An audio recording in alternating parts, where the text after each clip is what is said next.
video, I would like to show you a common problem when we face in our day-to-day life. And we have different various ways and different techniques to solve this problem. So let me give you a brief about what is actually I want and how to just sort it out. So this is my main sheet. In this main sheet, I can see a date, a company name, and a company ID. And apart from that, I have an international ID. So the thing is that this company ID over here is the same ID, but in this sheet I don't have a company name, and for the different corporations we have an international ID like an IBAN account. So the thing is that this both have to be these these have to be interconnected, and apart from that I have the international ID, and this is the amount for the planned, and this is the cost sheet.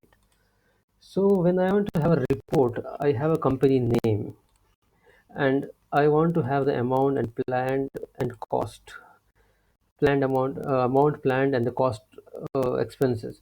So what I can do is, if I want to go to the data over here, I can have the international ID and the amount, but I don't know what is the company name. If I want to see the report, because this is a company name, and these three sheets do not contain a company name. They have an international ID, and that ID is interconnected to the ID is connected to the company ID, and this is called an international ID. And but here again, the company name is connected to the company ID.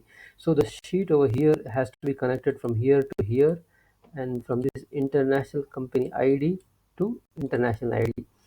So there are different techniques you can solve this problem. The easy other ways which I have found is, you can create a table and assign a relationship between two tables. So if you have these three tables, you have to do is, you have to make this convert this into tables, and after you convert this into tables in data, you can go and you can have a relationship. When you do this, you can have a relationship, you can create a relationship. And apart from that, you have the other technique is, if you are good in Power Query, and you can do a Power Query and upload in Power Query, and you can do merge columns. So the data will be get to link between each other. And other one is like, if you are good in Power Pivot, so you can do is create a relationship. You can connect a relationship from the data model or a pivot table, or a Power Pivot, not pivot table. It's a Power Pivot. And apart from that, you have Microsoft Query, and you can also use other formulas like index and match. So these are the five ways, and there are many other ways in Excel that you can do those synchronization between each tables.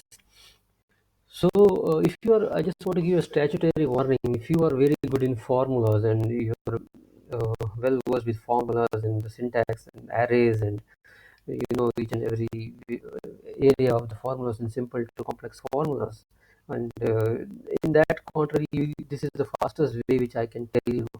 And this is a VLOOKUP. It's not a normal VLOOKUP which we do. It has the interconnected VLOOKUP, and which I call is a triple VLOOKUP.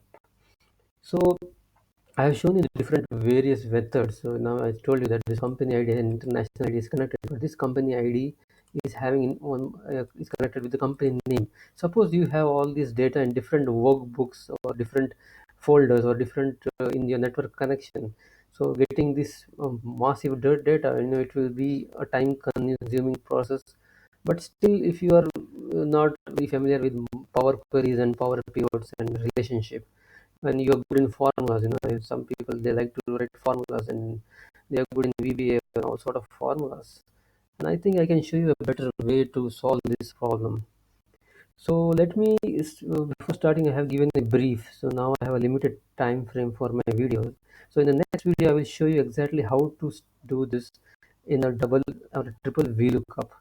So just let's continue in the next video. So thanks for watching, and wait for my next video.